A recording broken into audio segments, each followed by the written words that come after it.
Hello. Good morning.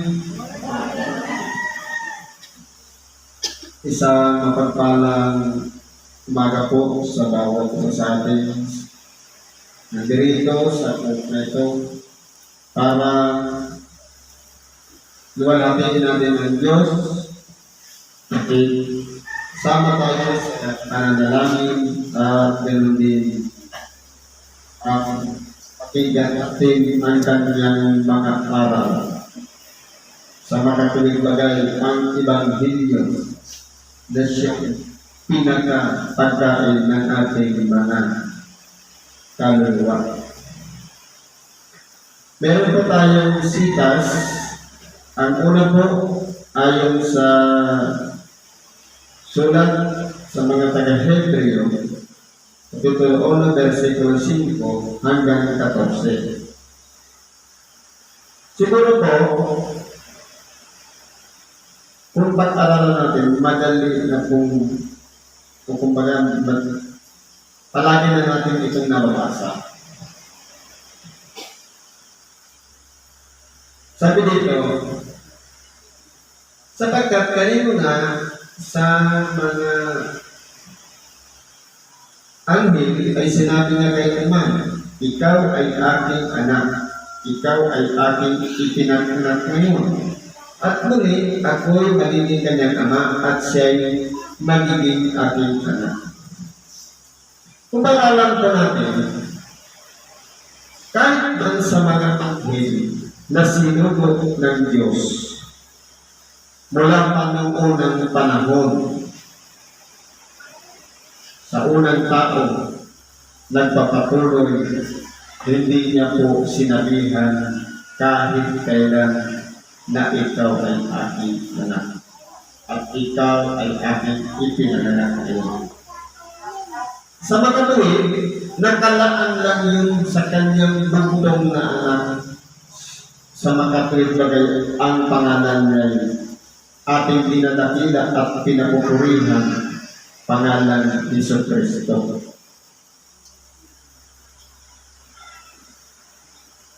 At muli, nang dinadala niya ang panganay sa sangkalupaan ay sinasabi, at sambahin siya ng lahat ng mga anghel ng Diyos.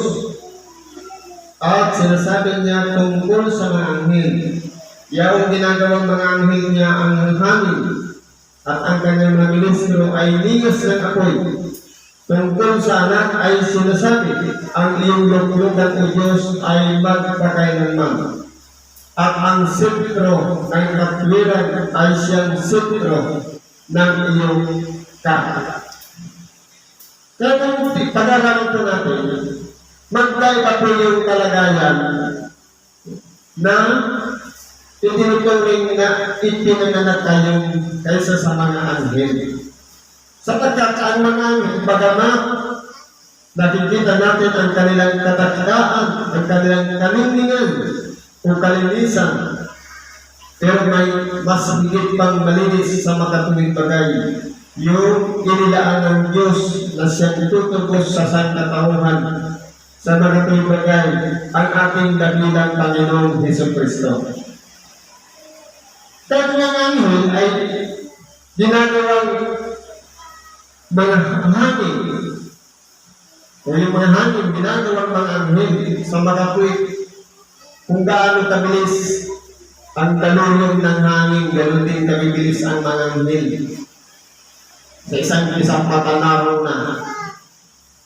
Kaya may mga taga-salpa tayo. Sabi nga ng iba, anghel din ang gwardiya.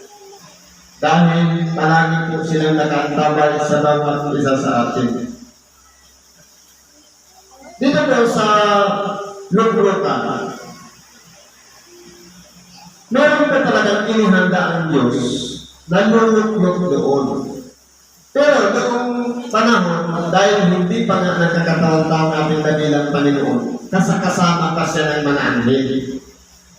Kaya nga, pag sinusuko niya ang mga anghel, naroon na, namumuna ang ating dakilang Panginoon na pinaka-pangulo sa lahat ng mga anghel na nagpapakita sa mga tao. Ni maging sa mga propeta, Ang ibang anghel ay hindi nila tinatanggap na sila'y pagluhuran. Pero kapag ang ating dakilang Panginoon, sa pamamagitan din ng katayuan na bilang kung sa paningin ng tao, katulad ng isang anghel, kapag siya'y sinasamba, tinatanggap niya ang pagsamba sapagkat siya niya ang bugtong na anak ng Diyos. So yung pinagkapangungunan sa mga anghel na bumababa dito sa ibabaw ng lupa, nung makipagkita kay Abraham at sa iba pang mga lingkod ng Diyos na mga propeta,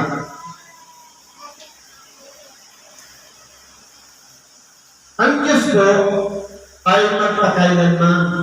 Ibig sabihin, wala siyang pasimula, wala siyang katapusan. At ang tagaharin niya, o ang kanyang kadakilaan, o katwiran, ay nananatili po yung magpakailanman. Iniibig mo ang katwiran at kinaputan mo ang kasamaan. Kaya nga po, inihulog niya dito sa ibabaw ng lupa si Satanas, pati ang kanyang mga tagasunod, dahil ang gusto ng Diyos nananatili ang kabutihan at ang kasamaan ay kinaputan niya. Kaya ayaw nga niya na kapag ang isang anghel ay nagkasala, wala ng second chance para sila'y magsisi.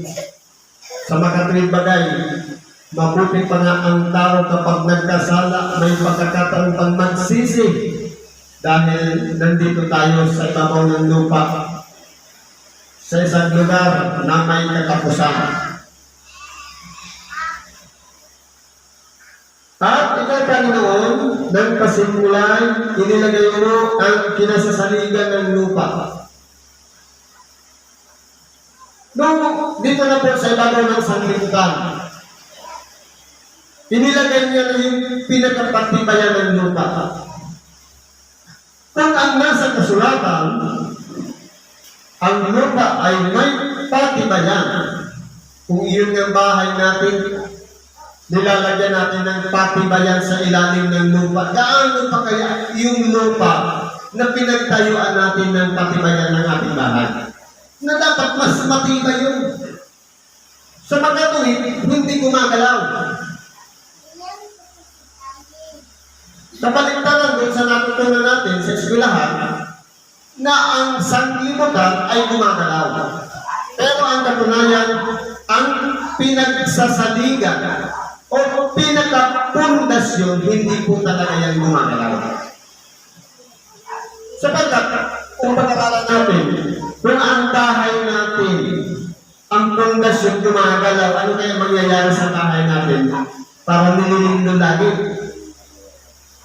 Kung hindi nga nararamdaman natin ang kaunting pagdala mula sa patibayan ng ating mga bahay, gaano pa kaya yung pinagtitirikan ng bahay sa makatuwid bagay, itong lupa na ito na pinagtibay ng Diyos na hindi magagalaw kung mabitinag kailanman, sapagkat sinabi na ika-anim na araw ang lahat ay natapos na. Sa makatuwid wala ng karugtong na paglikha, kundi nagpapatuloy na lang yun kung ang mga hayop nagpapalaan natin, ang mga punong kahoy, yung bunga, yung buto, nagiging puno ulit, at ang tao nanganganak sa makatuwid, generation na lang nagpapatuloy.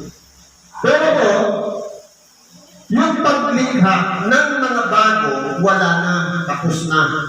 Kaya nung ika-pitong araw, nagpahinga na ang Diyos.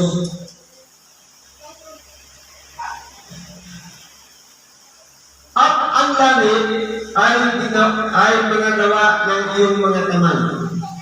Sa makatuwid, dahil nga pinanatili ng Diyos ang kabutihan sa langit, dahil yan ay gawa mismo ng kanyang mga kamay, ayaw niyang malungisan. Kaya nung magkasala ang kanyang unang anghel na nasa tinatawag na anghel ng kaliwanagan ng nagkasala, siya ay pinihulog dito sa ibabaw ng lupa sapagkat ayaw niya na may kasama siya doon sa kanyang kalangitan na gumagawa ng kasamaan, kaya nananatili po doon ng kabutihan.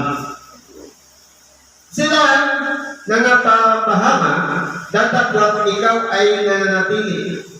At silang lahat ay nangalulunang gaya ng isang kasuotan, at gaya ng isang balakang sila'y iyong bibinutin. At sila ay mapapalitan gaya ng kasuotan, ngunit ikaw ay ikaw rin, at ang iyong mga taon ay hindi matatapos. Kaya po inahalimbawa ito, na yung mga nanapahama, katulad nitong sanglibutan, maluluma, mawawala, mapaparang. Kagaya ng damit, na kapag iyan ay ginamit natin, kapag iyan ay nadumisan na, meron ng kumupas na ang kulay, pwedeng palitan. Ganyan po ang kalagayan ng sanglibutan. Maluluma at papalitan ng isang sanglibutan muli sa pagbabalik ng ating dakilang Panginoon. Kahit yung Jerusalem, may bagong Jerusalem na bababang mula sa langit. Sa mga tuwid, ang lahat ng mga bagay na nilikha na may katapusan o may hangganan ay mapapalitan. Katulad din ng balabal na kumbaga bibilutin o irorol para palitan na naman ng bago. Sa magawin, yung paglikha ng sanglibutan may hangganan, may limitasyon, pero mananatili ang Diyos magpakailanman. Ni ang kanyang edad o bulan man ay hindi nadadagdagan, sapagkat siya po'y walang kasimula at walang katapusan. Sabi nga dito, ngunit ikaw ay ikaw rin, ang iyong mga taon ay di matatapos. Kung ang tao po, nagbibilang ng buwan, taon, nagkakagulang, nagkakakulungot ang balat, dahil po tayo nasa sanlibutan. Pero, ang ating dakilang Panginoon ay wala pong kasimula at walang katapusan.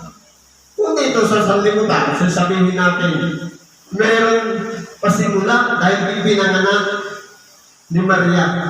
Pero po, yung kanyang pinagmulan mula sa walang hanggan, kaya mananatili din ang kanyang kalagayan na walang hanggan. Hanggang sa masumpungan natin lahat na tayo ay magiging kabilang din doon sa kaluwalhatian ng Diyos sa pamamagitan ng kaharian na inilaan ng Diyos sa ating dakilang Panginoon na doon siya nakaluklok. Tayo naman ay sasamba sa ating dakilang Panginoon.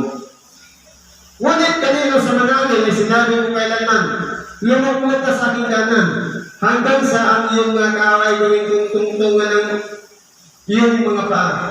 Hindi pag-asa ng lahat ay mga espiritong tagapaglingkod na mga sinuko upang magsipaglingkod sa kapakinabangan ng mga kamana ng kaligtasan.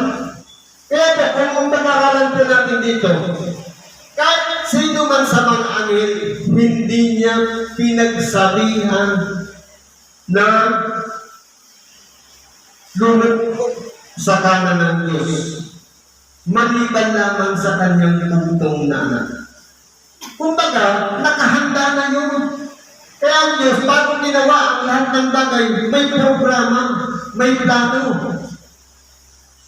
Malayo pa ang panahon. Hindi pa nagkakatawa-tawa ang ating dakilang Panginoon, may nakahanda ng luklukan para sa kanyang anak. Nagbilang pa ng maraming taon, lumipas ang ilang napakahabang panahon, inihanda yun at dumating na ang panahon ng ating dakilang Panginoon. Nagtagumpay sa makatuwid bagay, ang pinakahuling kaaway na nagtalo o nagapi ng ating dakilang Panginoon ang kamatayan. Dahil po, siya ay nabuhay, nagkaroon na ng buhay na walang hanggan sa pamamagitan ng sarili niya. Kaya kung ang Ama may sariling buhay sa kanyang sarili, meron din ang ating dakilang Panginoon. At yun din ang mangyayari sa bawat tao na nagsisiasa ng kaligtasan. Kaya po, manalig tayo sa ating dakilang Panginoon. Hindi niya po tayo bibigyan ng pagkakataong mapahamak, kundi ang pinakaprograma ng Diyos. Nagtagumpay ang ating dakilang Panginoon, dapat tayo naman ay magtagumpay dito sa ibabaw ng sanglibutan. Kung ang sanglibutan ay napaparang may katapusan, ganun din ang buhay natin may katapusan. Pero ang buhay na kasama ang Diyos, yun po ang paghanda natin sapagkat yun po ang pinaka-asam-asam ng mga pagtatamo ng kaligtasan. Kaya purihin po natin ng Diyos kung tayo po ay suma sa Kanya. Siguro nandiyan na lang muna ang nagbabahagi natin sa oras na ito. Salamat po at pagpalain tayo ng Diyos sa may mga kahilingan na idulog natin sa Diyos lahat yan. Karamdaman man yan, problema, financial o ano pa mga bagay. At hayaan natin ang Espiritu Santo ang manguna sa atin. Tanggapin natin ang pagpapatawad ng Diyos at ang kagalingan ng ating karamdaman. At luwalhatiin natin si Kristo sa buong nating buhay. Salamat at pagpalain tayo ng Diyos.